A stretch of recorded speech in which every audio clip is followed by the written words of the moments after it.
Good evening, everybody.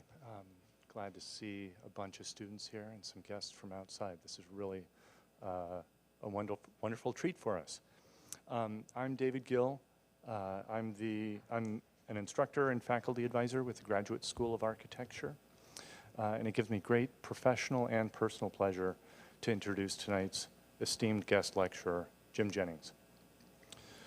I'd like to thank the undergraduate director, Jennifer Asselstein, for making this happen in such short order, and faculty member Paul Bergen for helping arrange this too. Jennifer's sorry she can't be here tonight, and I'm proud to take her place. And one housekeeping note, because I'm going to forget to say this later, we're going to have a Q&A at the end of this, and if you have questions, please step up to the mic in the center here, and we'll do it that way with that mic. Jim Jennings is an architect's architect, much in the same way that Giorgio Morandi is a painter's painter. He's been practicing for over 40 years in the Bay Area and has inspired scores of architects through his role as employer, professor, mentor, peer. Many of these architects are in the atrium tonight, myself included. He and his work have earned numerous honors despite his best efforts to practice quietly. These include Fellow of the American Institute of Architects, Academy Award for Architecture from the American Academy of Arts and Letters, National Honor Award of the AIA, Distinguished Faculty Award from CCAC, Joseph Esherick Visiting Professor of Practice at UCB, and most recently at the Monterey Design Conference a few weeks ago, he received the Maybeck Award for Lifetime Achievement from the AIA California. I'm not going to try to describe Jim's work. He and it will speak for themselves in a moment. But I want to offer a little background of time and place in which the work has come to be. Jim's childhood years were spent in Southern California during and after World War II, before the freeways redefined life in California. Living in Los Angeles and its coastal communities, and in Redlands when it was an agricultural community. The city provided an environment that included buildings like the Bradbury, the Lovell Beach House, and other Schindler homes, homes of Frank Lloyd Wright, and the beginning of the Case Study Homes program. The Valley provided an environment of agriculture, honest and hard work, and the geography and geometry of the agricultural landscape. Post-war California held an optimism of building new lives and industries and a bright future filled with sunlight. Modernism, a particularly Californian modernism, was in the air, and Jim was breathing it in deeply, even if subconsciously. Jim came to the Bay Area to study engineering at the University of California at Berkeley in the era of the space race. Innovation and the hope of building the future permeated the culture. Jim shifted his course slightly to study architecture at a time when William Worcester was developing the College of Environmental Design, a union of architecture, landscape architecture, and urban planning. It was a time ripe with innovation and vision, merging technology and environment. It was in 1975 Jim Jennings began his practice. Times are changing, war and political strife are eroding hope, optimism is yielding to skepticism, and both the culture and the profession are struggling to find definition. In the Bay Area, comfort is found in the sentimental historicism of its Victorian and arts and crafts eras. Postmodernism was in a sense more palatable, looking backward instead of forward, and became the norm in planning and building. In this era, modernism was viewed with concern. Perhaps its vision for the future was not playing out well. But Jim Jennings stayed on course, exercising modernist ideals and developing his language, exploring light, structure, proportion, material. This was no small task when the culture of the profession had lost its optimism and clarity of direction. Meanwhile, Jim Jennings stubbornly and honestly maintains his course for building towards the future. In 1988, I met Jim at the California College of Arts and Crafts. He was my first drawing professor and later my design studio professor. Instruction included how to draw, of course, but it was more about why to draw. not in a dogmatic way, but as a means of thinking, a process of making a thing, making a decision.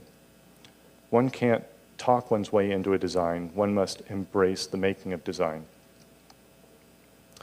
There was an exhibition of Jim's work, including furniture and a room made of aluminum, the Kiva. And Jim was leading an informal tour of that exhibition and discussing it with the group. I naively questioned the use of seemingly oversized structural members for the table and maybe the chairs. This elicited some giggles from the group of my peers, and I was a little embarrassed. In response, Jim did not rationalize the engineering of the assembly, as I had expected, but instead alluded to an intuitive design thinking process from which an appropriate solution emerges. Though I found this somewhat elusive, I felt I understood it, and that lesson continues to inform me today. Today, the profession has regained some ability to envision the future in spite of, or perhaps because of, the many challenges that confront us daily. A newfound responsibility for the next generation, the embracing of innovation, the belief that architecture can make a difference in how one lives. Our profession has returned to the path forward that Jim has been on all along. Through the universal principles of light, structure, proportion, material, Jim Jennings continues to quietly make a hopeful architecture of the present for the present. Please join me in welcoming Jim Jennings.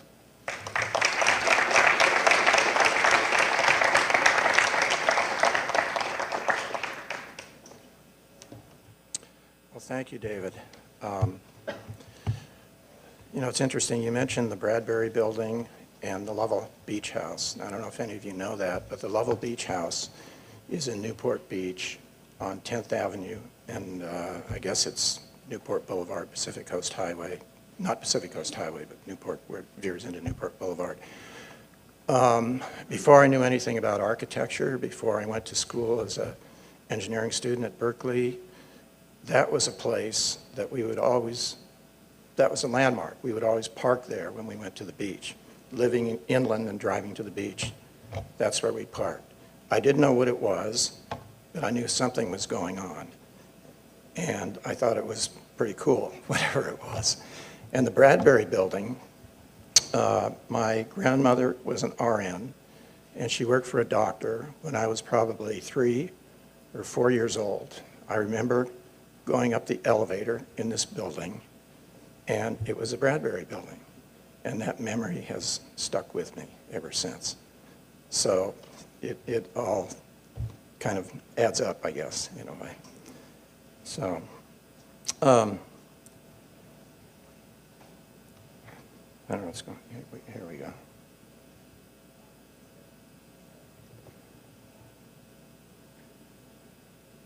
Okay, there we are.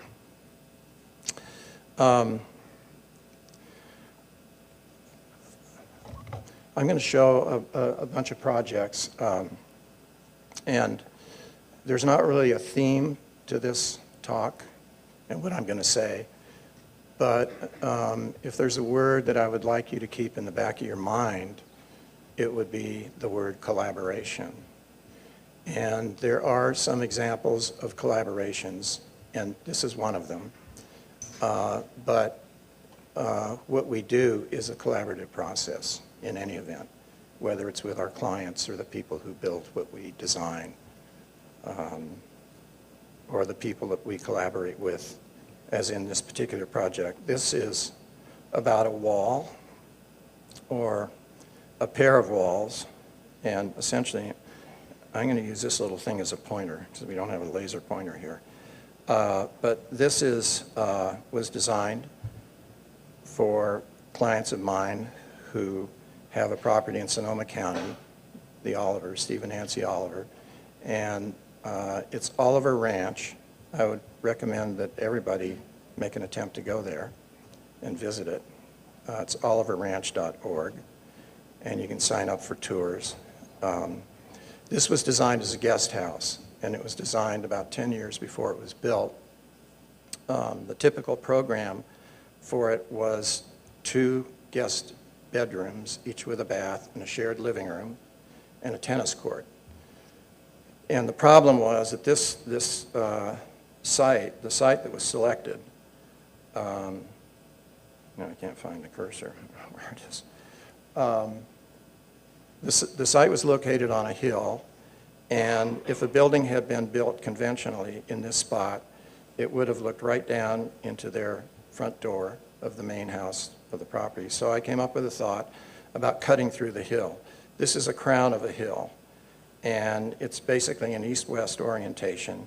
So these are 2 walls, 2 concrete walls that cut through the hill and essentially create a trench, create a void space. And you back up, you can see that the walls are not quite parallel. And if the alignment of the walls are extended, they will converge in a meadow over here off the screen, where there is a sculpture that is about half the length of this room, and it looks like a giant painted white surfboard on legs, designed by a New York artist by the name of Robert Stackhouse. And all of the work on this property, it's about 150 acres, all of it is commissioned sculpture. And there are some really well-known artists that have made work for this site. Artists like Richard Serra and Martin Purrier, for example. Robert Stackhouse, just to tell the story, Robert Stackhouse, with an NEA grant in the 1980s, I believe, was when it happened. He was driving around the Midwest making public art, and he had very, very limited budgets, and I forget what it was per sculpture. He was given like $1,500 or something like that to make public art in these towns, and the idea was to engage art in local communities that normally would not have any engagement like that. So he said, with $1,500 you had for the lumber yard, you know, you don't go to the foundry. So that's what he did. And all of his works, and this giant surfboard was pretty much the same way. The legs were, I think, 4x6s or something like that, and the surfboard, the thing that looked like a surfboard, were 2x6s that were laid on a frame, and it was all just built out of lumber and then painted white. So the extension of these walls focus on that sculpture. So there is because they're not parallel, there's a narrow end, which is this one, and there is a diverging end. There's a converging end and a diverging end. And a couple of things that this photograph illustrates is you can see there's carving in the concrete walls. These walls, they reach about 200 feet long. They're 13 inches thick, 10 inches for structural stability, and the other 3 inches for the carving. And that was because the carving was going to, this involves collaboration with an artist, which is a story I'll tell, but that describes the walls. The other aspect of this project that was important, or this idea that was important, was to be able to see all the way through it. So you can see, you can look from end to end. It was important to me as an architectural gesture to keep this space open from end to end. There are 2 spots, 2 places, where there are roofs that bridge over between the walls. And those create these 2 independent suites. So this is a suite, a guest suite. This is a guest suite, and then there's a courtyard in between. So this is looking, and this is the courtyard. You can see a little bit, some stairs peeking down here.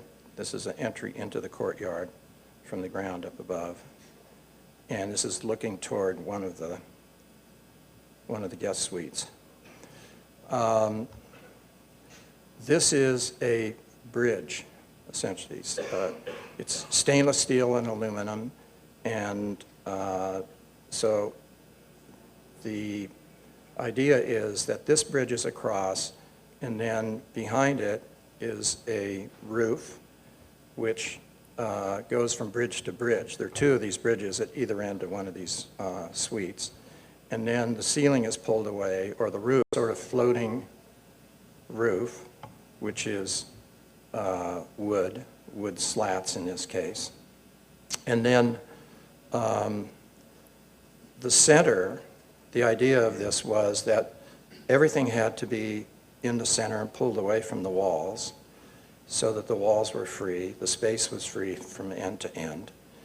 And to distinguish these elements from the concrete and the wood, they're clad in aluminum. They have a fireplace, they have a small little kitchen, they have a bathroom, and then in this prior image you could see there's a bed at the other end which is built in. And what happened in this case was that, as I said, this was designed about 10 years before it was built. And I designed a house for the same clients, which I'll show you a few pictures of later. One day, Steve called me and he said, I have good news and bad news. And the bad news is that we're going to sell the house on Lombard Street. The good news is we're going to go ahead and build the guest house. So that triggered the program. He said, but what I want you to do, there's an artist they've been interested in commissioning for a work at the ranch for a long time. And I knew this because my client, Steve, had loaned me books on this artist, David Rabinowitz is his name. And he said, I want you to go to New York and meet him because there are these sculptures that he has done that involve carving into walls.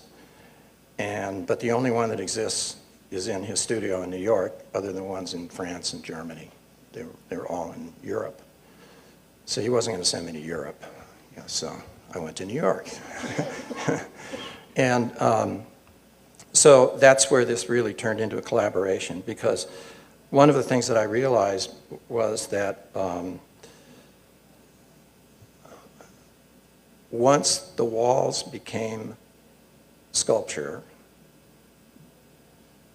they were sacred in terms of being art. There were going to be no photographs hung on the walls, no ceramic cats hung on the walls, no furniture pushed up against the walls.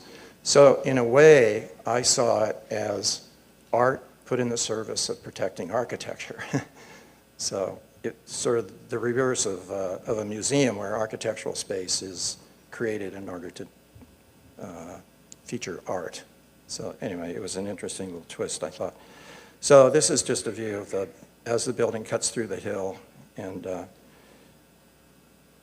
little white part that's projecting up is the fireplace. That's the only element. And all of the usual stuff that you have to do as an architect, you have to deal with, that penetrates a roof, plumbing vents, all that stuff. They were all, and the chimneys, caps for the fireplace, all of that was sort of gathered up in that element right there, because we hate things poking up through the roof. These are construction photos. Needless to say, a 200-foot long wall was a monumental task to construct. The formwork was significant. There was a constant stream of concrete trucks driving up the hill and pumping into these forms. And there were several people, vibrating as it went. So it was layered. They just started layering at the bottom from one end to the other, and they just would keep going and going and going and vibrating it to make sure that there were no rock pockets. And it was a very viscous mix where the rocks were very small, the aggregate was very small. And then when they got to the top of the wall, I didn't want to have any shape other than just a flat surface and a square edge. So these guys are up there just troweling and finishing and making sure that that's the way it was going to come out. This is where one wall was stripped and the other one had not been poured yet. And essentially the way it works structurally is because they do get closer together toward the other end, but essentially, as with any retaining wall, there's a foot and there's a heel. In this case, just like we have feet, there are feet that reach out. In this case, they touched each other, so essentially, structurally, it was like an upside-down U, where the footing really held up both walls. So in a sense, the footing was twice as big for each wall because they shared the connection between them. And you can see in the middle, the sort of double T shape. The horizontal elements that bridge across are what hold what I call the bridges, the stainless steel and aluminum bridge portion of it. And then there are beams that run between them. You can barely see one there that runs between. That's where the ceiling spans between there and there, the sort of internal roof, so that then there can be the gap for the light. You can see them starting to carve. Here's a table that has a drawing on it, and the drawing was done by the artist. My client Steve was, we did a joint talk about this project in Santa Rosa after it was built, and he said, I want to apologize to anybody who lost a loved one during this period, because every monument carver in Sonoma County was working on these walls. And they were just, it was an amazing crew. This is from the drawing by the artist, and you can see all of the mathematical notations which have to do with the depth of the cuts and the shapes and all of that. And also you can tell from this how complicated some of the intersections are. And the type of work that I went to see in New York was what David Rabinowitz referred to as the Tyndale sculptures. And they were all circles. Some were small, some were big. The ones in his studio were carved into a plaster wall, and they were fairly small, but they were always in existing older buildings in Europe, and they were in some relationship to each other in an architectural space, architectural setting. And all he would say about Tyndale was that Tyndale was the name of the person that translated, the first person to translate the Bible into common English. And he paid for it with his life because it was heresy at the time. He demystified the Bible. And so I don't know what that had to do with the circles, but he took a totally different direction with this work. So in a sense, what was, to me, what was really beautiful about the whole experience was that it's a serious artist making a serious piece of art, and it's a serious piece of architecture, and they both coexist in a kind of really intricate collaboration, really. It is a collaboration, true collaboration. Of course, privacy screens, everything had to be hidden in the ceiling. It was important to have a level of refinement, slatted, and it's a ceiling system. I used it on a later project that I'll show you too, but it's a slatted system, and in the gaps there are these little black felt flaps that overlap, so that, and then when there's insulation put up above, something soft, the sound goes through and it gets absorbed. So even though there are hard surfaces on the floor and the ceiling and the walls, it's a very quiet space. And this kind of shows the whole makeup of it. You can see between the ceiling and the wall, there is a skylight, and this is one of the reasons that the walls are as thick as they are, because there is a slice in the wall that actually allows the glass to slide into it for the skylight. There are no frames on the skylight, just sheets of glass that are set into the slot in the concrete and then they overlap a curb on the roof where any water will drain there. But it was really important in order to not interrupt the carving, because some of these lines go all the way up to the edge. They all go out to the edges of the walls. And that was important for the artist and for me too.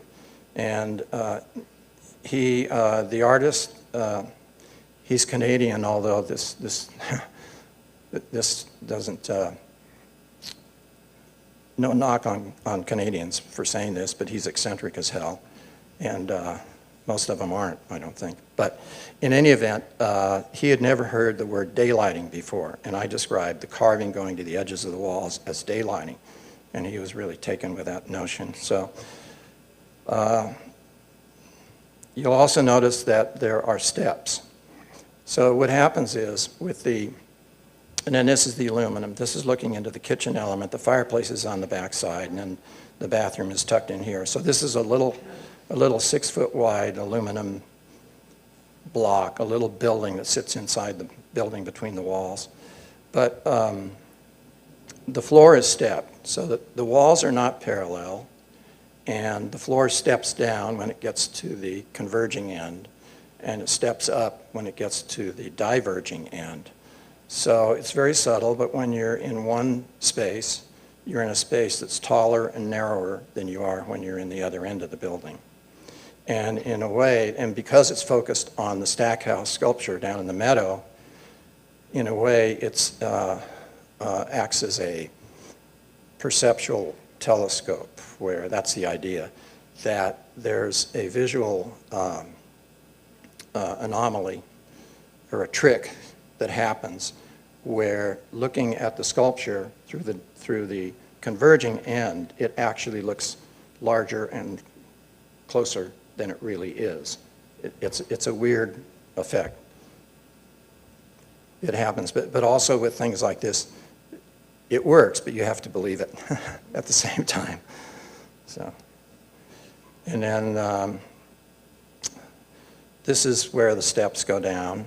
There's another wall, and then in between, there are 2 stairs that go down from either direction.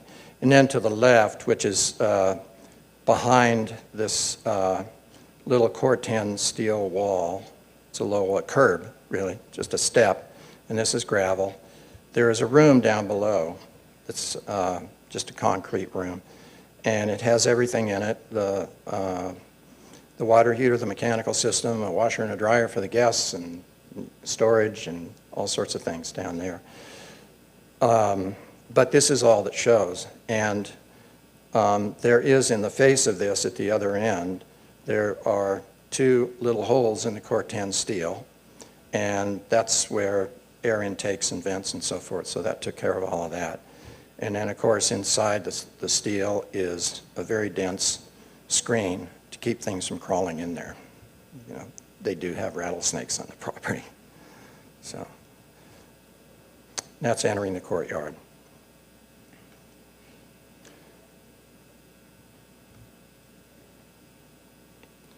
And the lighting was something there.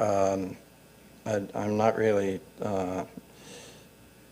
able to show this with these images at night, but there's a fiber optic cable that is buried in a trench in the ground that goes inside and outside, and it follows the walls from one end to the other.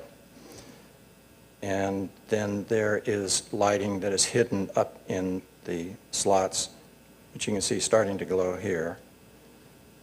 And that's the effect. Not quite dusk, but close.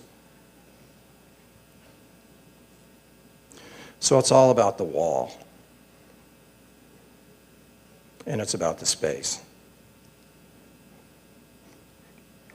This is a house in the desert in Palm Springs. This was a personal project. I bought the world's cheapest vacant lot and decided to build a house, and had to get a variance because it was too small. The city had a requirement that a residence has to be at least 1,500 square feet in size, and this one is 728. It's just one bedroom. But the planning director was sympathetic, and he said, if you want to try for a variance, I will support you. So that's what we did. And he called me one day, and I got writer's cramp because he was talking so fast, and I wrote down everything he said, and I submitted the variance. And then when they went through the hearing, he recommended approval, and the planning department was quoting back everything that I had written down and submitted that he had originally told to me. So he was made himself look good. But and it was funny. These things happened too. There was a little guy who looked like the character Don Knotts. You guys are probably too young to even remember when he was a character on TV. A little guy and wearing a leisure suit, a white leisure suit with epaulets on the shoulders and everything. And he came up to the microphone, and I thought, oh, God, here it goes. And he said, my wife and I have a house nearby, and we were really concerned when we heard there was going to be a 720-foot house being built. But we went down to City Hall. We looked at the drawings, and we think what they're doing is really great. And we support it. And he was the only one, and usually when you go to a public hearing and anybody stands up, how many times is it going to happen that they say, we approve, we really like what you're doing? So that was a luck. Sometimes you get lucky, I guess is what I'm saying. And it's in Palm Springs, and it's on it's not way out of town, but it's on a piece of ground that was never built on, just native desert. And the building was built, and there's no paved driveway or anything. There's no landscaping. It's just the building. But the mid-century modern tradition in Palm Springs is to integrate the building with the landscape. In other words, extend the inside into the outside. And in a way, this is the opposite. It's a fortress. It's a walled enclosure. And the other aspect to this was to strip down the architectural conceit to something very, very simple. So it's about the roof and the wall and the ground, sort of the basic elements of architecture. This is looking at, there's an entry gate, which is aluminum, and that pivots open. There had to be a carport, so there's a carport. And there are glass doors that slide all the way open. They stack here, so that there are two courtyards. There's a big one, and then there's this entry court. And they become part of the building. They become part of the space. This is looking through both courtyards toward the back. There's, right there, there's a little glimpse of darker gray. It's actually a pool. There's water against the wall. And the roof is made of steel. It's steel decking, but it's so deep, it's 7.5 inches deep, that each cell of the deck is an individual cell, and they just interlock with each other. So they become the structure. There's no roof beams or anything else. They're just the beams. There are steel beams that sit on the wall, and the decking that sits on the beams. When we went for the approval for the permit, Palm Springs, a lot of communities do this. They farm it out to somebody else to do the plan checking and approvals. And it was a firm in San Diego that did this for them. They do it for a lot of people. I think Bay Area firms even send them down there. And the plan checker rejected it, saying that there are no roof beams. There's nothing to hold up your deck. You know, where are the joists, where are the beams, there's no structure here. So my engineer had to clue him in that, we had to, in that case, it wasn't the luck of having the little guy stand up and say, I approve it. It was the opposite. But so it was somebody we had to argue with, and but he was convinced ultimately. So you can see it's all just very, very open, and this is looking through the glass door stacked against the wall. The little round black dots are holes in one of the beams. It's essentially the surrounding walls, and then there's a little core of walls that houses a bathroom. And above the bathroom ceiling is the mechanical system, the air conditioning, which pushes the air out through those holes. So that's where the cold air comes from when we need it, which is most of the time it's needed there. And one of the things about the assembly of a beam on a wall and a roof on a beam and the separation of those things was the opportunity to get glimpses of the mountain. And because one of the experiences of this and one of the ideas of the design of it was to have a relationship to this mountain. It's an 11,000-foot peak that is very close. Actually, the peak is here in the distance, and that's within 2 miles of this spot. So, and I think this is about 9,000 feet right there, which is very close. And so one of the things that was interesting about it is to be in an enclosed space that is confined and relatively small and have a direct visual connection, a visceral connection with an incredible mass of the earth. And it creates an interesting visceral effect. There's the pool, water against the wall. And this is sort of a diagram of what it's all about, the roof, the wall, and the ground, the beginnings of the elements of architecture. This is a house in Carmel Valley. Actually, Paul Bergen was a project architect for this. And after Paul moved to Santa Cruz, he was still involved in this. Or this was about the time that Paul moved, I think, when this was just finishing up.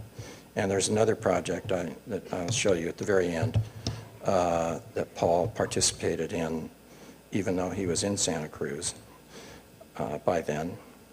And it was a flat site. This is in a place called Tehama, which was Clint Eastwood bought a ranch of 2,500 acres or so and developed 100 home sites. I think it's 100 home sites. And this was one of them. They're all 5 acres. It was basically a flat site. It had a very strange a road, a driveway just came and plopped right up into this corner of the site here. And then on this edge, where I'm moving the little hand, was where they cut into the hill and then just shaved off the top. So it wasn't a steep hill, it was almost flat, but they made it flat. So there was this cut through the native Carmel stone along this edge of it, and it was a large site. So essentially, it's a kind of loose composition of elements to define the outside spaces. The major outside space was the entry. We regraded the driveway so that this wall was created. The way the site was graded when they bought the property, the driveway just sort of came right up here, this corner. Actually, the driveway was just boom, and that was it. So we regraded the driveway, flattened it out, and then they built this retaining wall out of steel so that you would come in at a lower level, turn left, elevate a little bit, and then enter this courtyard. So you can see the beginning of the wall on the left. It's Corten steel. And then these plants are, they show up in another photograph a little bit. They are behind. And one of the things that you'll notice even here are the walls. The walls really define this space. There's transparency, you can see through here. This is actually the entry. You can see through here, but you have to walk behind a wall to get to the door. But keeping these very obscure, solid, was an important aspect of the arrival of it. So what we had to do is to figure out how to do that with the garage. There's a large garage. So we figured it out. So this is looking into that entry area, and you can see it's extremely transparent in places. And then the other thing was relates to the structure of the building, and there was a bolted steel structural system that was used. I have some photographs of how that works, and essentially the idea is it's columns and it's light gauge steel, and the beams, the channels on the edge of the columns, on the edge of the roof, will bolt to the steel, and that creates a moment connection. It's like a Parsons table, basically, where it's that joint between the tabletop and the table leg that creates the stiffness that keeps the table from collapsing. So it's the same principle. And the reason that I wanted to use that was to be able to use the other elements, glass and solid walls, to create architectural space, to use it for defining space rather than to have to deal with structural issues of having to put in shear walls where I didn't want to. So all of certain forces were taken care of. So it's one of the aspects of what we do as architects that I think is very interesting, that you can sometimes create your own prejudice in a way where you can say, there's something that I don't want to deal with, or there's something that's going to mess up or cause me to deal with something that I don't want to. So sometimes there's a way around that. And it's not cheating. It's essentially saying, these are elements that I will use for that purpose. So it's very deliberate. And this is transparent. You're looking through glass here. The blue drawing and the yellow drawing you're looking at directly. This is a reflection. This you're looking through at something in the distance. So what happens is there's a very interesting, the use of glass in this case, because of those qualities, creates a kind of balance. This is just a view of what the form of the building looked like on 3 flatbed trucks. And it was all assembled in 7 days. And it went together like an erector set. It was all bolted and put together. So this is the connection. As I said, it's light gauge steel. So it's steel decking, steel channels, light gauge steel channels. And then, in this case, a 7-inch square steel column. And each column has its own footing. But that's what it looks like when it's up. The cars, SUVs, are parked in the entry court. And where the steel, the rebar sticking up out of this slab is a courtyard wall. So this becomes an open space off of a bedroom, a confined open space off of the bedroom, which is behind this wall right here. So this is overlooking the box of grass at the top of that retaining wall, driveway retaining wall. And this is my client's office, where he looks straight across at the Santa Lucia Mountains, I think is what they are, across the Carmel Valley. Just interior spaces. It's very open, very fluid series of spaces. This is in the entry looking. The doors and windows are steel. The walls don't go all the way to the roof because they don't have to. I was one of the opportunities that came from using the moment frame system, where walls didn't have to connect to the roof to support the building against earthquakes or wind.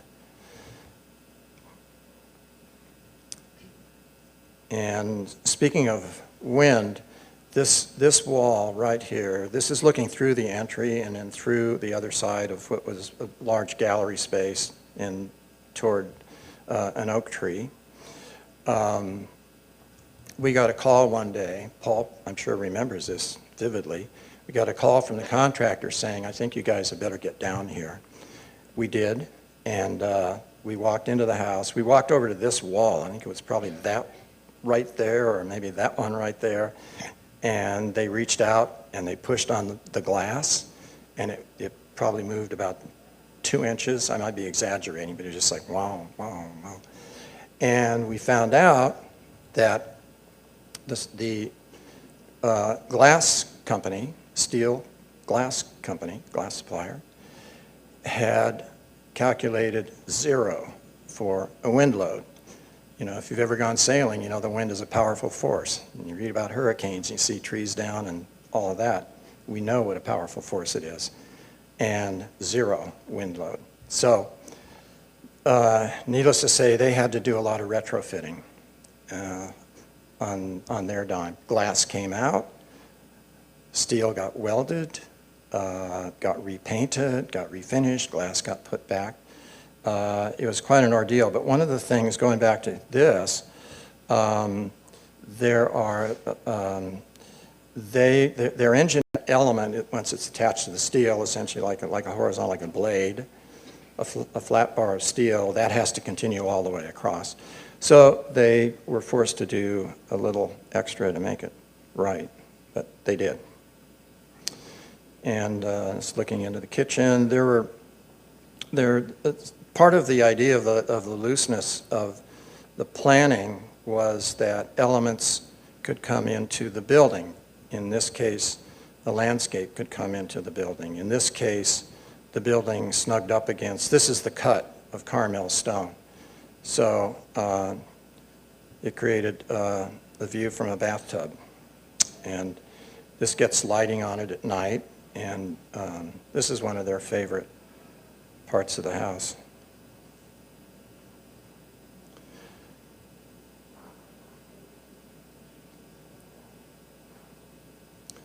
This is an urban infill project between 6th and 7th on Howard Street. And it doesn't look like this now. This is what it was originally. This is Corten steel. It was done for a couple of guys who were met each other in college. And it was I think it was the dot-com era, one of these eras that kind of, one of the booms that busted. I think it was that one. They were going to have a startup where they were going to use this as a public entrance and run their businesses, their startup, out of this. And because the property ran from street to alley, there's a building in the back. And they also wanted to live here. So this is the environment inside, where looking toward that large translucent glass element is the living room. Basically, it's their living space. There's a dining table. But the front part of this, there's a bedroom behind these glass elements in the wall. This is the business end of things, where this was all set up with built-in office files and storage and desks and things like that. And there were elements that were in the wall that slid out in order to block some of these things off so that they could manipulate or control the use of that space. This is a bedroom upstairs. That's the same group of glass elements bringing light into the bedroom. There was a motorized skylight here for ventilation up in that recess at the end of the room. And I'll go back just to this, just to this one. You can just see here a little bit in the background. You can just get a glimpse that there's something going on with the glass. And what happens is the metal panel, 16 or 18 inches between the glass, translucent glass of the office area and this screen of steel. And so when light passes through it, you get this effect. You can see it here on this wall. Essentially, each one of those openings operates as a camera obscura. So the holes are so big that the images are not very understandable, but you can kind of almost make out some of them. And they overlap each other, but it creates a kinetic wall because when a car goes by outside, all those little dots will move. And when somebody walks by, the dots from that bright horizontal line on down will move, and you'll be able to track somebody going across. You can see here, too, that there's a way that these translucent glass elements can pull out of the walls and slide across. And the idea was this was their conference, their boardroom. This was going to be their boardroom for their startup. So it created flexible space. And the effect is really, for this wall, the effect is really, really interesting at night, especially, because whatever color light goes by gets repeated many, many times. And what happened with this project is that this is the back of the main building, and then there's a back building which connects to the alley. So there's a garage below and a guest room up above. But this created essentially it's an urban refuge. It's in it's in San Francisco. It's south of Market, but it used to be a kind of nitty-gritty part of south of Market, still is a little bit. So this was a very refined kind of refuge within the city. This was, for the owners, this was a hot tub, and these photos were taken obviously right before they moved in because it became party central, first of all, and then it got totally, totally trashed. The front of the building got trashed, the inside got trashed. It was a mess. And they bailed out. One, I think, left to go back to run his family's racehorse breeding farm or something. And the other wanted to be a venture capitalist. A VC? No, he wanted to be, what's the other financial? I was even trashed more by the wild parties that went on there. So I got a call that somebody had bought it, and we met with them. Somebody from the contractor's office and I met with them. And he looked at the contractor and he said, I want you to make this the way it was the day you the day you left the job when it was finished.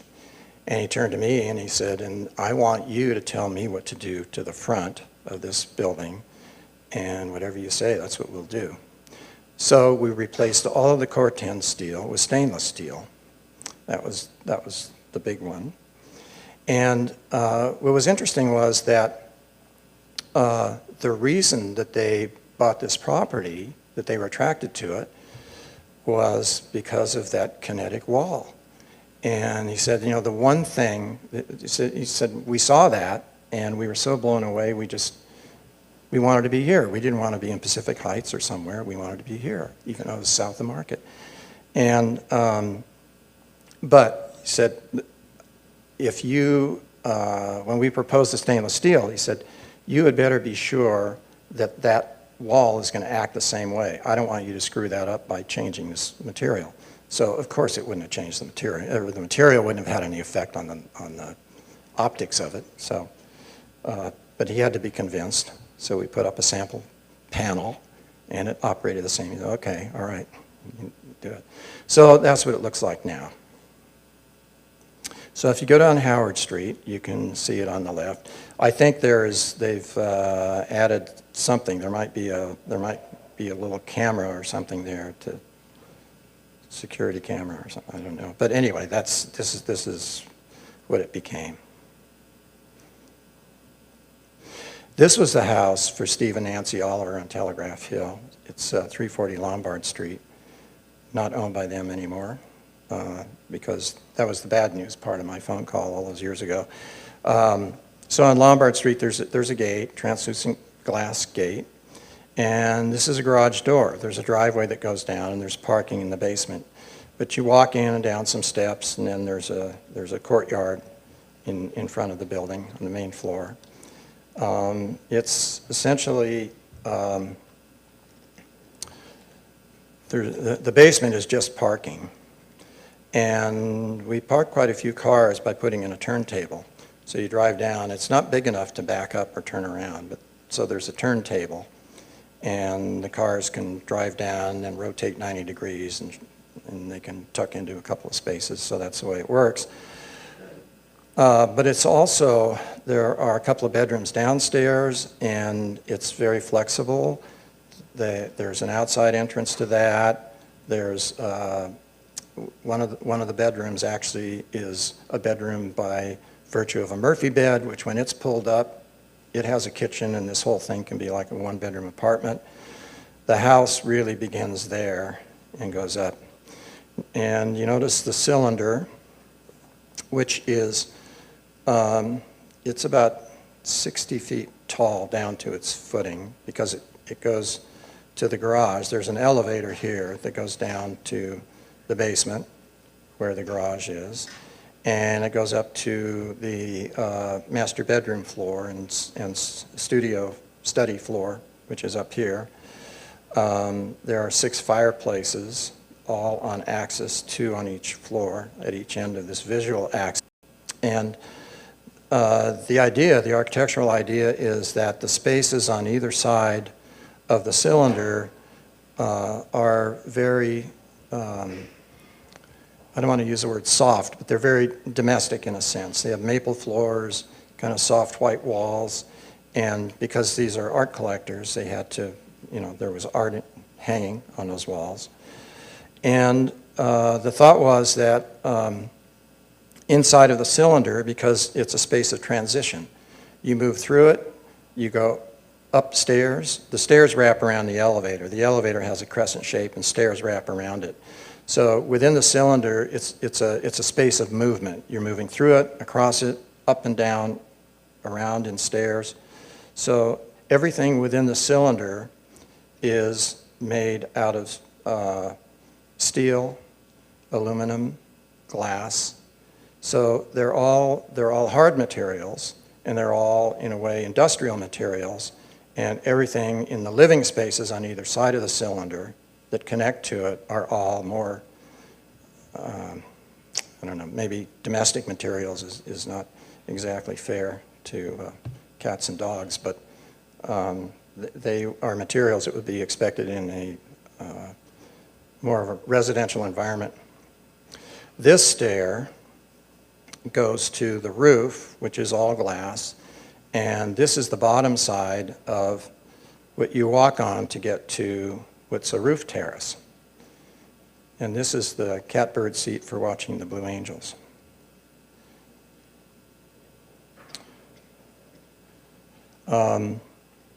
This is a project that is no longer in existence. It's in the neighborhood with the Salesforce Park, so it bit the dust 2 or 3 years ago. And what was the story of this is that it became a question of when does a wall become a roof? Because it has to do with height limits. And there is an angle, there's a certain angle which would be a tangent to this curve, at which point the wall becomes a roof. So I didn't want to pay homage to Mr. Mansart and do it that way. So this actually became an exercise in how to warp a volume in order to create that space. So at some point, this becomes a roof, and everything above it, this is where the height limit stops.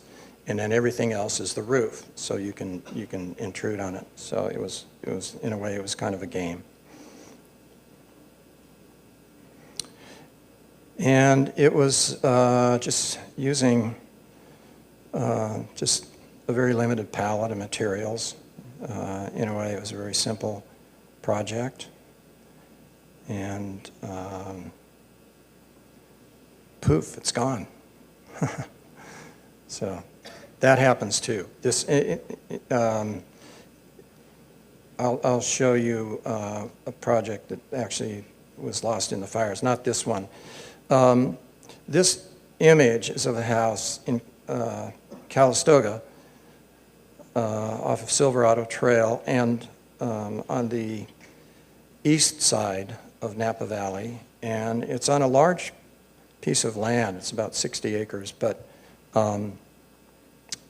it sits on a north-south running ridge, and the ridge line runs at about 8% slope.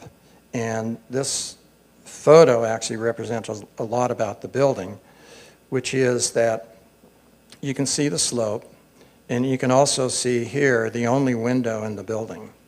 So, you know, there's one window. Everywhere else, there is either a wall, there's a wall, or it's glass. And then these shades are cantilevered, louvered shades are cantilevered, and shade a series of terraces where there's a connection to the building directly. And what happens is that the roofs, there's the roof, and in a way it's like the inverse of how you would normally develop architectural space, where what happens overhead is how volume is defined and how you experience it. In this case, the idea was that the roof, in a way, is the ground and becomes an absolutely flat horizontal plane, and the floor follows the land. So the floor follows the earth, and so it steps. The plan is extremely rigorous. It doesn't look like it, but it's a series of 20-foot, it's a 20-foot grid, 20 by 20. So there are 1, 2, 3, 4, 5, and then this is a half at this end on this side. So it's very, very rigorous. And what happens is there's at the entrance, this is the entry on the living room side. We were able to create a gap at the top of the walls where light came in. And I had a debate with my client, and I won, and he thanked me for it at the end, which was that these should be translucent instead of clear. He wanted to see the trees, and I said, Tom, you know, look, there's a tree. and he said, God, I'm glad you prevailed, because the light is so beautiful when it's diffused and it comes in there. And then the ceiling is lowered in order to have the ductwork and the AC system and all that stuff that we don't want to look at. And then all the air grills come out through the vertical face of this recess. The smoke detectors are there. You know, all the stuff that you don't want to look at or sort of dealt with that way. And then at the end of the house is back here, and at the end of there's a terrace and a pool, and where it steps down. And this is a little guest house, which is essentially one module. It's one element. It's one 20 by 20 foot element. And in a sense, I think I was channeling Louis Kahn when, if you've ever been to the Kimball Art Museum or seen it, the porch is one element of that building. When you stand in that porch, that entry porch, you know the whole building. You see the whole building. That's it. That's what it is. So this was a kind of homage, I guess, to that idea. This is one that was lost in the Tubbs fire in Calistoga. I called it my little metal barn.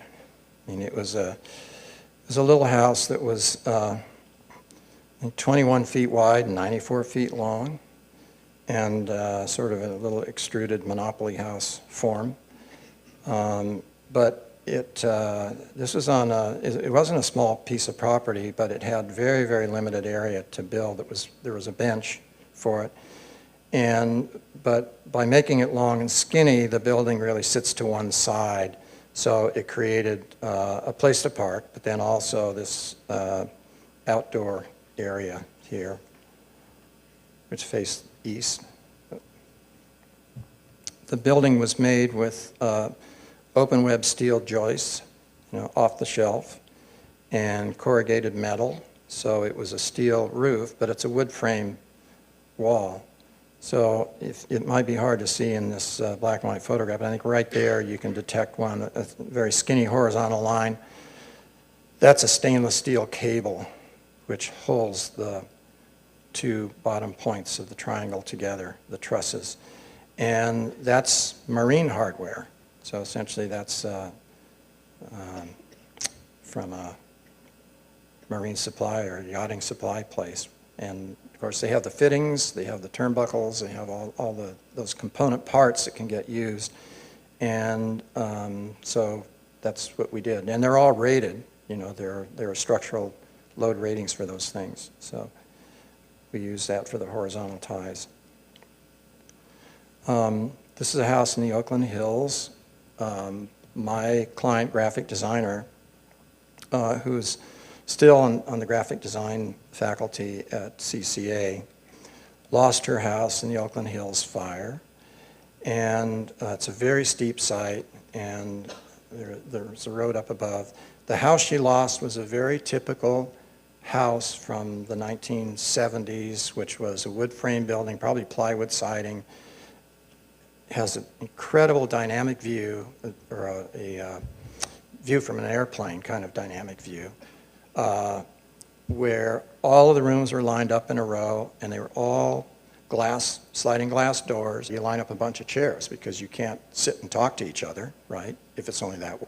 Those little blocks that project, the room on the left is kind of living, dining, kitchen. It's very loft-like.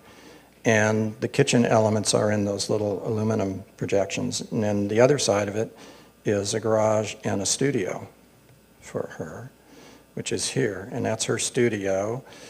There's a bridge at that level, between the living room and the studio. But it's not a bridge in the sense of it being narrow and long. It's 12 feet by 14 feet in size, so it becomes a room, becomes an outdoor room. So it's a shelf, essentially. And then, because the side is so steep, this was a little cascading stair, and she has had faculty meetings here, and I think groups of students and so forth sitting on those steps and talking about the life of design. And this is at the entry level, which is the translucent glass is to create visual privacy to what's going on down below. So nobody can watch those students and faculty talking about design, I guess. This is a house in Hawaii, in an area called Lanikai, which is, it's on Oahu, on the other side from Honolulu, the other side of the island.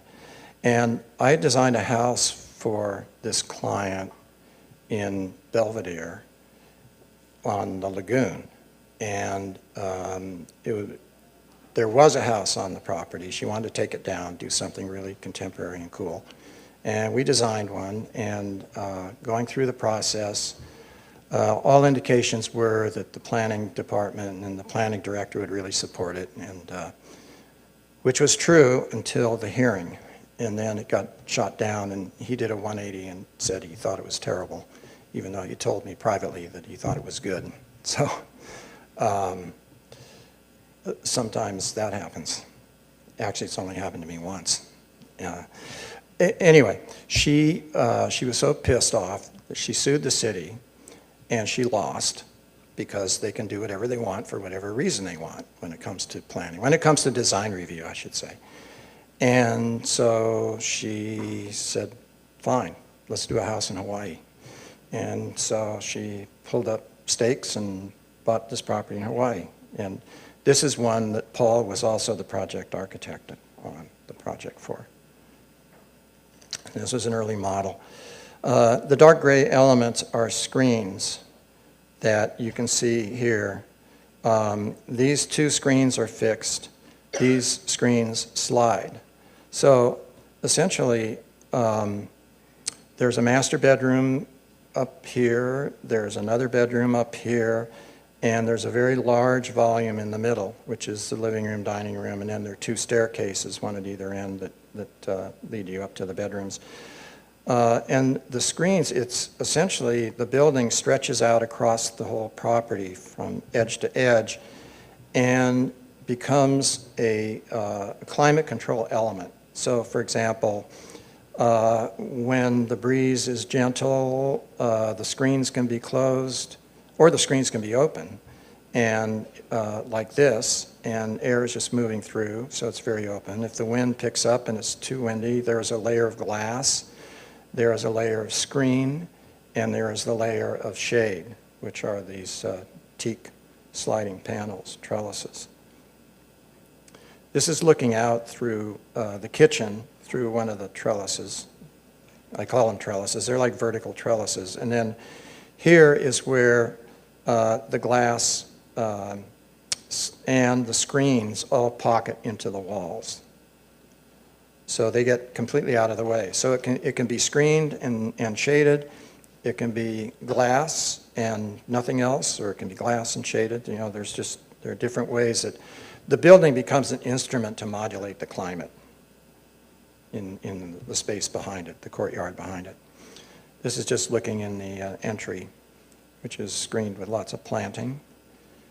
In the background, you can see above the blue is one of two little islands, which are called the Mokuluas. And it's a lagoon. The bedrooms are also have glass that slides out of the way, pockets out of the way. And this is the same ceiling system that was used in the Visiting Artist project, which is the slatted ceiling for acoustic purposes.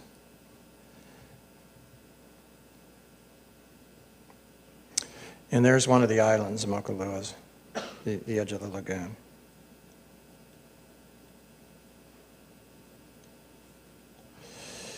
This is a little building over at College of the Arts and Crafts, CCA in Oakland. This is the Oakland campus. And this was, essentially it's like a little factory. If you think of an old-fashioned factory where there's a big concrete base, and then there's the walls are maybe 4 feet high or so, and that's kind of a damage zone, you know, where you can just bash stuff around. And then up above it is all letting light in. It's all about light and ventilation up above that. So this is kind of in a microcosm, this is the same idea as a traditional factory.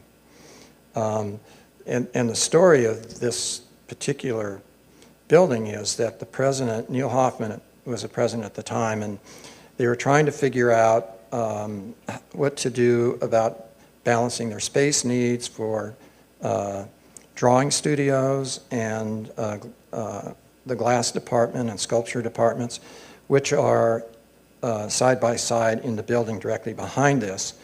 They were going to move drawing studios in here and then move glass and sculpture somewhere else and build, hopefully, a really cheap building for glass and sculpture somewhere else. And I remember being with a group of people walking around the campus, and Neil said, hey, wait, this is all wrong. At the time, there was a loading dock at the back of glass and sculpture, which was a mess because that's where people took their sledgehammers to bust the molds. That's where all the barrels of crushed glass got delivered. And so Neil said, wait a minute, let's make a building for glass and sculpture. Let's make something that will give sculpture a space that they don't have now, which is a space like this, you know, big. And so they can do larger work. And let's make it a joint occupancy with glass for graduate students so that there can be, the pedagogical purpose was to have some interrelationship and interaction where you don't know where that would lead, that collaboration. Again, the word collaboration. So that's how this project was born. And it's, as I said, it's the factory model, even though it says sculpture. Looks like they wanted to take it over. It's a welded steel frame on a concrete base. And you can see here there's a little element here which is for ventilation. The building is naturally ventilated. It doesn't have a heating system. It's just raw space. And these are flaps. It may not look like it, but the budget was very tough. And what we did was the shape of the flap, it's kind of a S shape or a bent shape. And the fulcrum point at either end, right here, there's a little pin that attaches, where this thing attaches. And here, there is, the metal is too thin to even tack weld something to, so these are bolts. It's bolted or screwed to it, little bolts, is a hinge. And it's just a typical hinge with a little U-shaped bar welded onto it. So essentially, this becomes a handle to be used to push the flap open, and then there's a little piece of steel embedded into the concrete, just screwed into the concrete, attached, so that this thing can be held open when they want it, when they want the air. And to close it, the little handle gets lifted up and the flap closes automatically, because this fulcrum point is more than 50% of the distance from top to bottom, meaning that the flap is heavier. This, actually, I was driving there not that long ago in West Oakland, past the place where this pipe came from. It was I forget what, Pacific Pipe Company or something. It was a huge, huge facility. And this is a grill, an air intake. There was a pit formed in the floor, and the idea was that there was going to be a glass furnace there, and in the pit there would be a place to cool large cast pieces of glass. And they never, and again, it was this idea to be able to do things that they were not able to do before in a normal size studio. So the sculpture students were being given the opportunity to have a space with a 20-foot ceiling and a gantry crane, and the glass students were being given the opportunity to be able to cast large pieces of work. And that, I don't know why that didn't happen, but it didn't. In any event, that's what this pipe is all about in this element here. And this also, Paul was the project architect for. I told you you'd see some of your work here, Paul. And this was what became a collaboration with James Turrell. This is a Turrell sky space. And our clients, this is in Calistoga also, and where our clients have a vineyard, but they also are art collectors. Obviously, they're art collectors. And they commissioned Turrell to do this piece. And it sits in a pool of water, and the way you get into it is to go underwater and come up inside of it. And it's essentially it's a 16-foot cube with an 8-foot by 8-foot opening in the bottom and an 8-foot by 8-foot opening in the top. And I know you're all familiar with Turrell's work, and one of the ways that he gets these effects is that there's, at the roof, at the top of it where the opening is, it's made extremely thin, so it's kind of knife edge, So when you look at it, you don't perceive any thickness of anything. So when you're looking at the sky, you naturally just put that right together with whatever surface you're looking at. So they become one thing. It's a shape within a plane surface rather than a different depth perception. You don't have that depth perception of the sky being any different than that plane surface. And then LED lighting is used to, around the edge of it, to alter the color of the ceiling.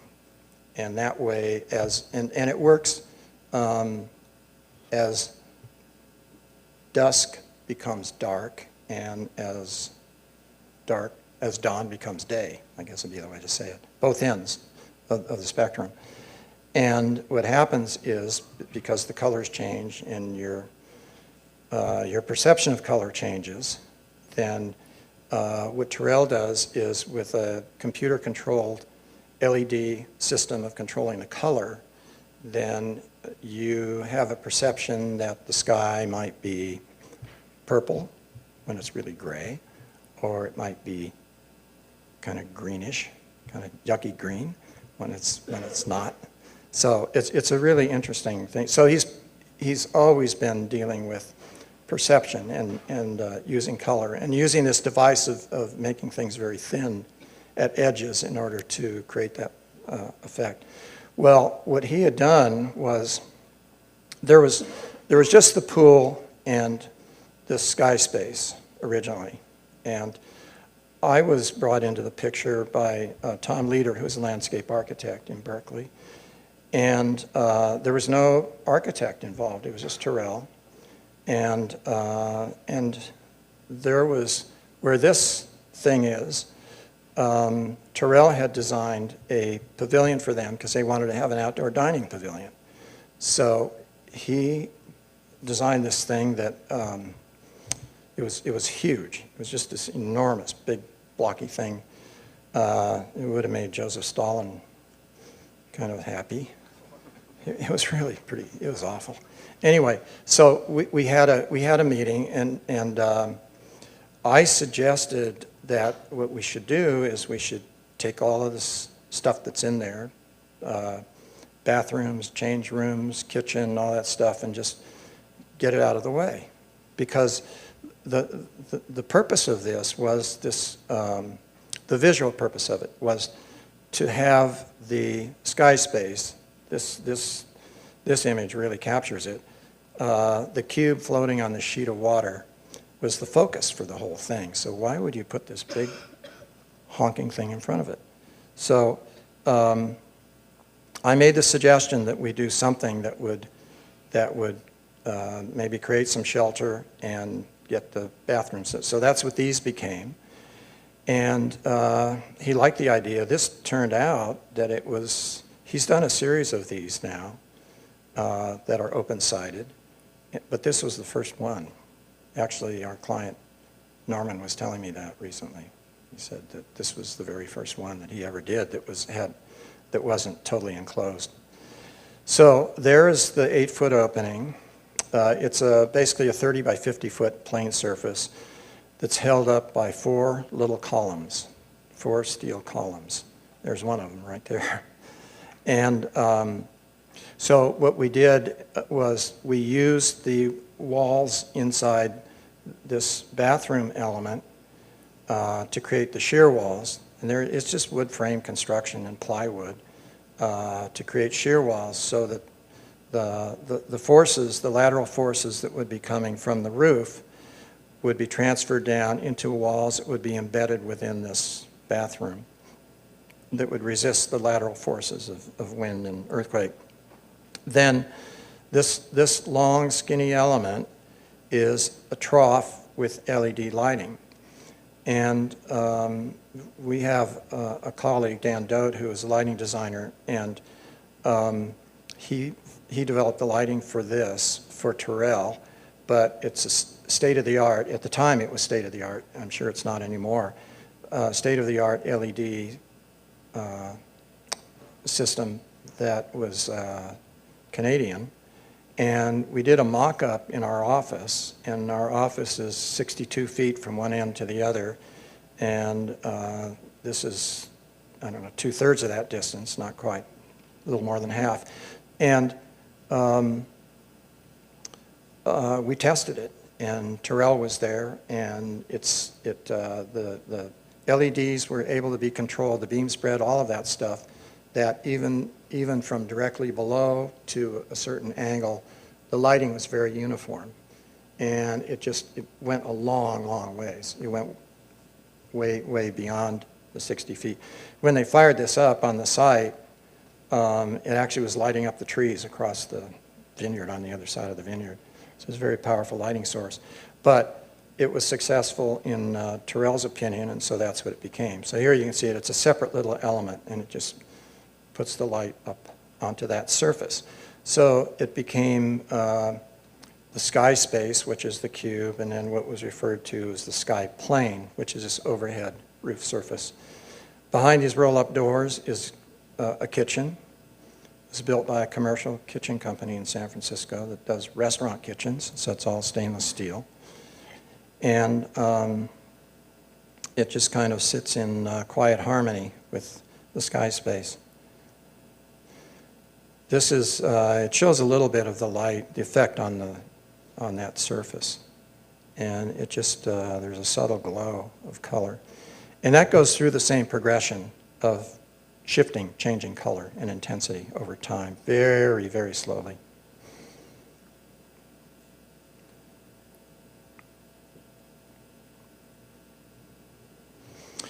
This element, the grass, is Tom, the landscape architect, referred to this as the perfect lawn.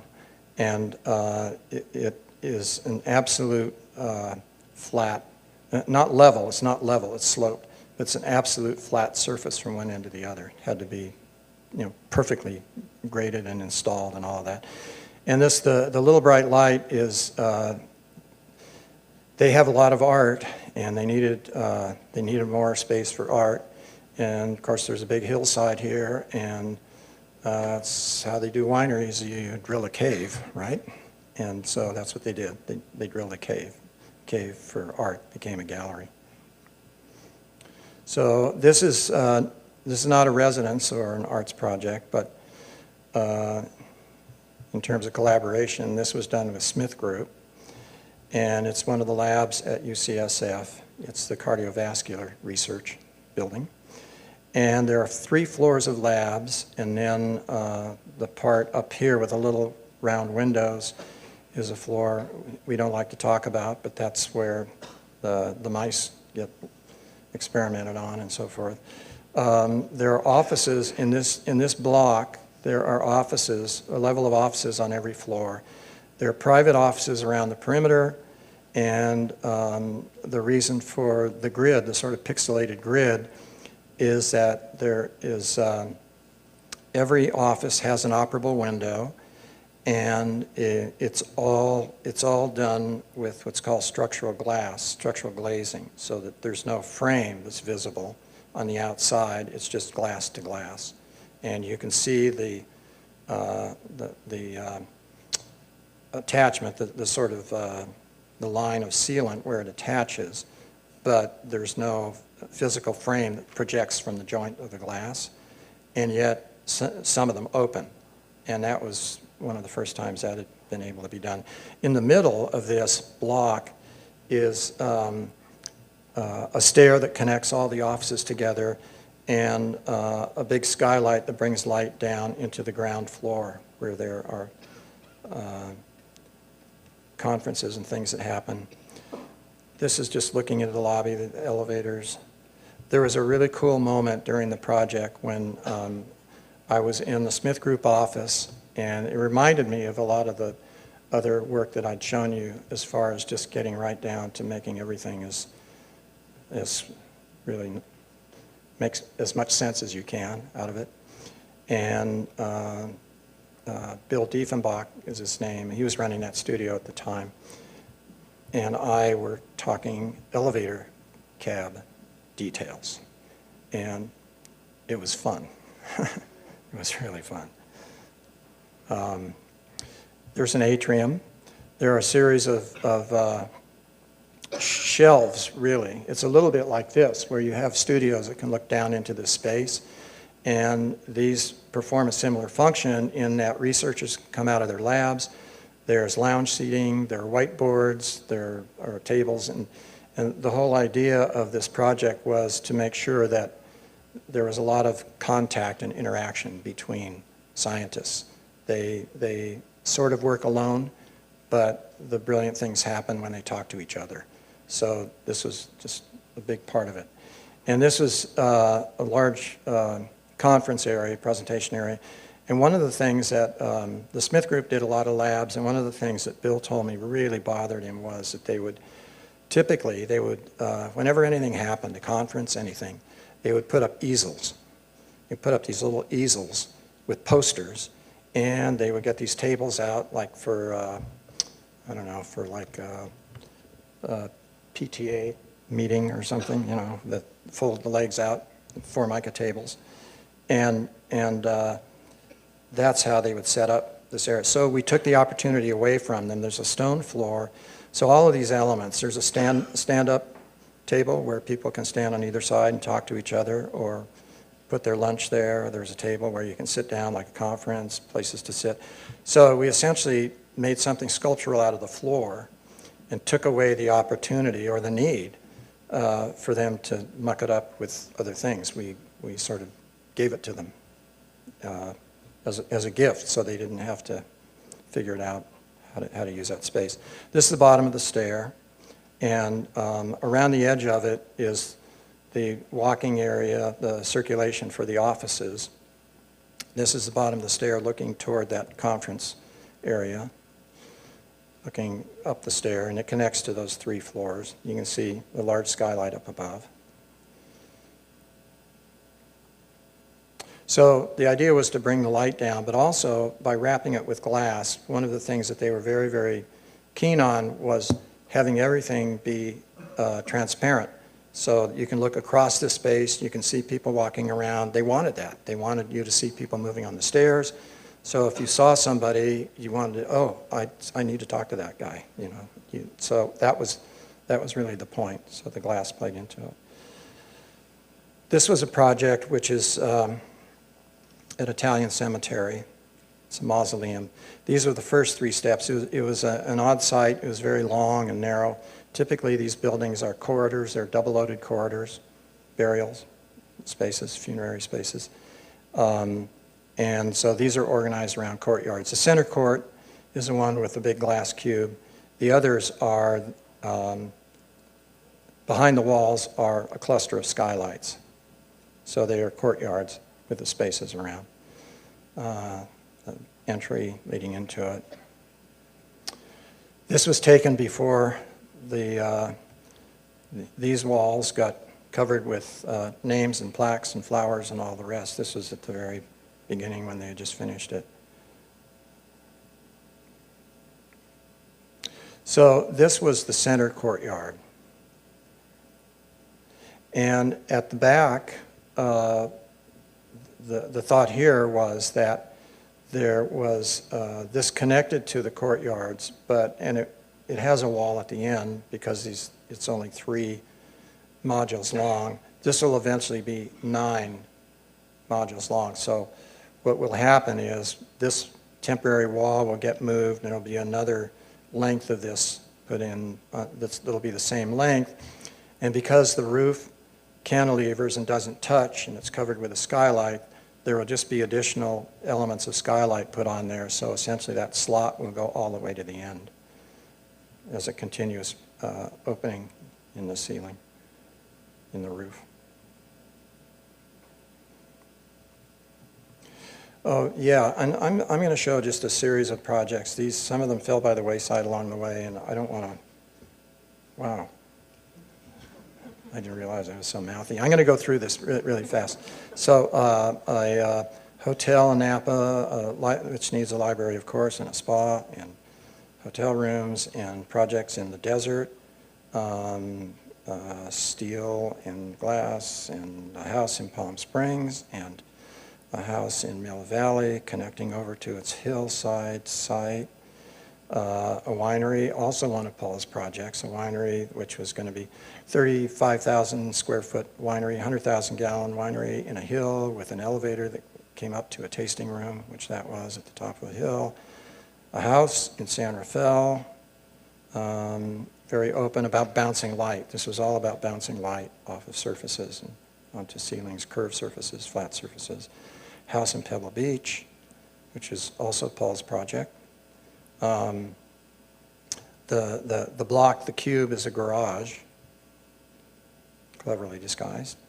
And construction photos, all steel, some drawings of this. Aluminum and stone. It has a basement, a full basement, and this describes the kind of light that it gets. And I think I'd better stop because I have a lot of photos of this, but I think I'd better stop. Didn't realize I was so... Yeah, well, all right. I think we better get...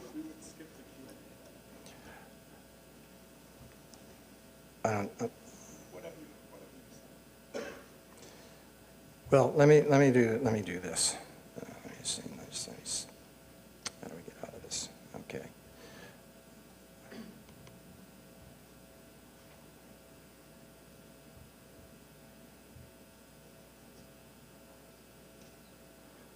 Where is?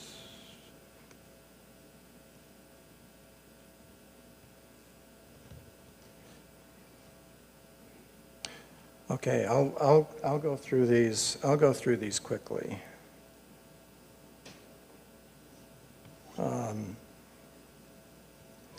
Yeah, so this is these were taken, I don't know, 3 or 4 weeks ago when I was down there. I just went down and just snapped these myself. Entry steps leading down to the front door. Between the concrete walls that you saw in the construction photo. In fact, there they are. There's the same view with it finished. So it's the blend of materials: aluminum, stone, concrete, some wood, leading to the front door. And inside there's a stair because it's 3 stories and there's a stair to a roof terrace. But a stair wraps around a void space that leads to a basement, which this is a view from the basement, the stone steps going up. The stairs are cantilevered from the wall. They come within 2 inches of the glass. It's translucent glass on 4 sides, about 5 feet by 7 foot little tower of glass, which you can see the bottom of it here on the left. And at the top, the glass comes up and becomes a guardrail for the floor up above. And it's all covered with a very large skylight.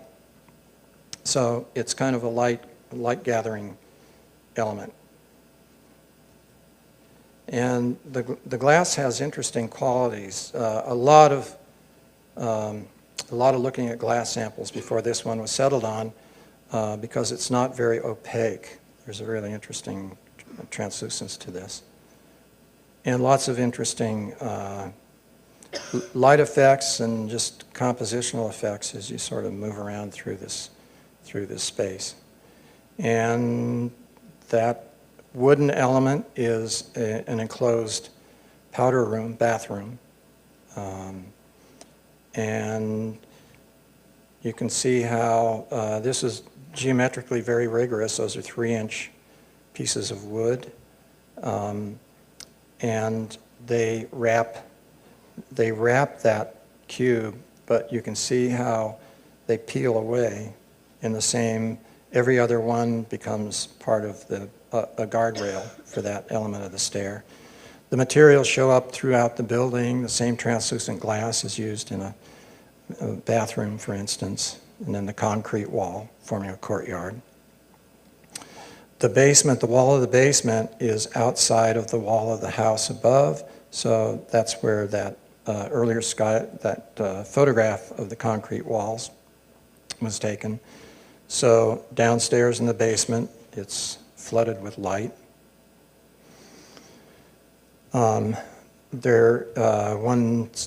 portions of the building, not just one side of the building, portions of the building, elements of the building are clad in stone, and the concrete walls are used as a dividing device as well, structural but also dividing, so that they reach out into the landscape and create courtyards off of bedrooms. So this is one of the bedrooms that has the wall. You can see how it works.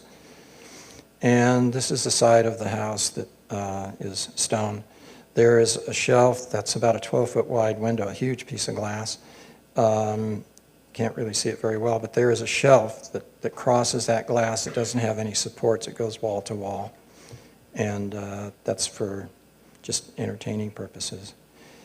And this is the last image I have, and I guess what it says to me is that, for me, architecture is the relationship between materials and light and the effects of nature. So.